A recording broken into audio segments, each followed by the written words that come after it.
Oi, gente, eu queria falar hoje um pouquinho do que eu falei já nas últimas duas aulas sobre indústria cultural e subjetividade, né? Porque eu vi que houve uma resposta legal da aula de subjetividade e eu vi que seria bom eu formular um exemplo de como eu vejo lá a indústria cultural no último horário, né, da última aula, usando um tema já trabalhado aqui, né? Pra vocês verem como a gente está seguindo aquele raciocínio da aula de indústria cultural, imbuído, né? Envolto da indústria cultural. Bom, antes de começar, se inscreva no canal e dê o like no vídeo, né? Comente aí para poder gerar movimentação do canal. Bom, a ideia é a seguinte.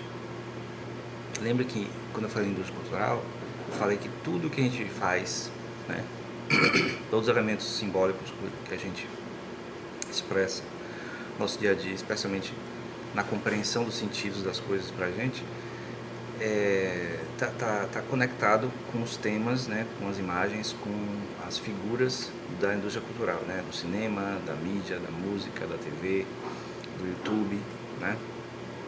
Eu vejo que, por exemplo, umas crianças hoje estão reproduzindo o que os youtubers fazem.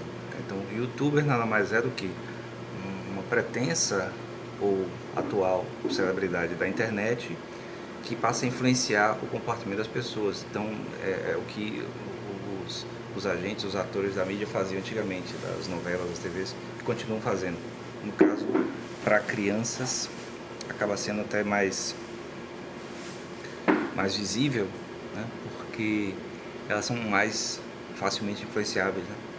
Então, se antigamente se proibia, né, comerciais de televisão muito incisivos para a criança, porque a criança era influenciável, hoje o YouTube ele não é controlável a respeito disso, certo? Então ninguém controla muito o que o YouTube influencia as crianças, mas de qualquer jeito o tema não é esse. O tema é como usar a indústria cultural exemplificando a construção de uma temática, no caso a subjetividade.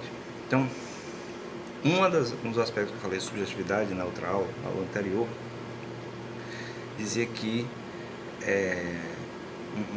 uma das relações da subjetividade era com a noção de inconsciente, né, vindo da psicanálise, né, tanto a freudiana quanto a lacaniana, e também do Levi-Strauss. Levi-Strauss também fala de inconsciente, só que no caso as estruturas inconscientes da cultura. Mas em todos os casos, a ideia de inconsciente pode ser bem ilustrada na maneira como é construído as narrativas de filmes, de séries, né, em que os episódios, né, narrativas episódicas de filmes e séries fazem com que, se você pensar bem, se você prestar atenção, a maior parte, o mais profundo, né, o mais importante para a construção de cada episódio acontece fora do episódio, certo? Então, eu vou usar o exemplo dos filmes da Marvel, né? São muito populares, a maioria das pessoas tem alguma noção do que seja, mesmo que não assista, mas já ouviu falar, né? São filmes de sucesso, né? A maior bilheteria do mundo agora é um dos filmes da Marvel, então é bem interessante isso, que vocês notem essa conexão entre como aprender uma noção teórica, filosófica, científica, né? Uma noção que é a subjetividade usando um conjunto de peças da indústria cultural, no caso os filmes da Marvel. Então, cada filme, né, tem mais de 20 filmes até o momento, né, depois de 12 anos de empresa, de estúdio, e cada filme, né, tem um aspecto diferente, né, conta coisas diferentes, desenvolve personagens, desenvolve tramas e tal, mas elas são muito pontuais, certo? Então cada filme vai pontuando uma coisa. E se você parar para prestar atenção, especialmente na conexão entre os filmes, o mais importante de cada filme, de cada conjunto de história que monta esse universo episódico, né, de vários filmes interconectados, acontece fora. Acontece fora da tela, acontece nos bastidores, acontece entre um filme e outro, acontece num ambiente que não está visível nos filmes. E aí, no caso, é bem legal que você nota que esse não visível dos filmes, nos filmes, né, que acontece entre um filme e outro, nos bastidores e tal, seria a metáfora para como o inconsciente funciona, certo? Então, assumindo que existe mesmo o inconsciente, como é colocado pelos teóricos da psicanálise e pelo Levi-Strauss, mas lembre que eu falei que o Sartre discorda da noção de inconsciente, mas assumindo que existe, o inconsciente seria muito mais assim, aquele grande espaço em que não fica visível o que acontece, mas que influencia cada momento pontual de expressão do que acontece mesmo. Então, no caso, cada filme. Então, cada episódio de expressão minha, sua, né, de cada indivíduo, de cada sujeito, é uma pequena expressão do que existe no inconsciente, que é muito mais amplo. Então, cada filme é uma expressão pontual de um ambiente não visível, né, que seria como se fosse o inconsciente. Eu não estou dizendo que os filmes têm consciência, nada disso. Estou dizendo que essa produção da indústria cultural serve para entender como funciona a compreensão teórica da subjetividade via inconsciente. Tá? Então, cada sujeito tem sua subjetividade. A subjetividade se expressa na fala, né, do sujeito, da maneira como os sujeitos se expressam perante os outros, né? Si mesmo e os outros, mas principalmente os outros, que é como como é possível se enxergar. Então, ninguém enxerga o que não é visível no outro, a não ser através de elementos de fala. Pelo menos é assim que a psicanálise enxerga. Então, no caso, usando os filmes como metáfora, né? Então, cada filme da Marvel é uma expressão de um conjunto de elementos nos bastidores, entre um filme e outro, tanto no aspecto dramático da narrativa, certo? Do personagem, do desenvolvimento, quanto do aspecto da produção mesmo.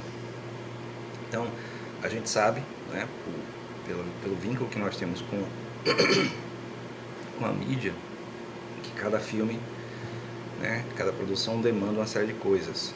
Diretores, atores, né, dinheiro, efeitos especiais, promoção, essas coisas todas. Quando você conhece todos os bastidores, todos os elementos, você vê que tem muita coisa que acaba resultando no final. Então, por exemplo, os críticos dizem muito, quando algum dos filmes desse da Marvel tem um resultado ruim, geralmente é porque houve nos bastidores alguma coisa que atrapalhou, certo? Houve má decisão, houve troca de diretores, houve exigências do estúdio, uma série de coisas que estão fora do filme, mas são expressos, aparecem no filme através de sutilezas, né? Então, um exemplo, né, que pouca gente sabe, quem é fã sabe, né, mas pouca gente fora desse ambiente aí sabe, mas todos os filmes da Marvel que pertencem à Disney, né, são requeridos a ter no filme alguma referência de outro produto da Disney. Então, por exemplo, no Vingadores Era de Ultron, foi exigido que o Tron cantasse a música do filme Pinóquio, como se fosse uma metáfora, né, que um boneco que não está mais presente não tem mais cordas, não está mais sendo controlado, né? Então aquilo ali é uma inserção de um outro produto da Disney, no caso o desenho Pinóquio, dentro do filme. E tem vários outros exemplos, né? Tem o personagem lá de Guardiões da Galáxia que se refere a Mary Poppins, né? Tem o personagem do Homem-Aranha que o tempo todo faz referência a filmes de Star Wars, de Guerra nas Estrelas, que é outro produto da Disney. Então, essas coisas que a gente conhece dos bastidores, sabe que está fora do filme, mas no entanto se expressa no filme.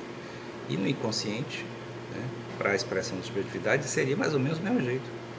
Aquilo tudo que está lá represado, né, nas profundidades do inconsciente, no momento da fala, no momento da expressão, no momento das relações, aparecem, né? E aí tem todo o linguajar da psicanálise para explicar isso aí, que eu não domino, mas você pode pesquisar que tem muito a ver com isso. Bom, era isso que eu queria contribuir a respeito de subjetividade na indústria cultural, como um exemplo do uso da indústria cultural. e espero que vocês tenham gostado.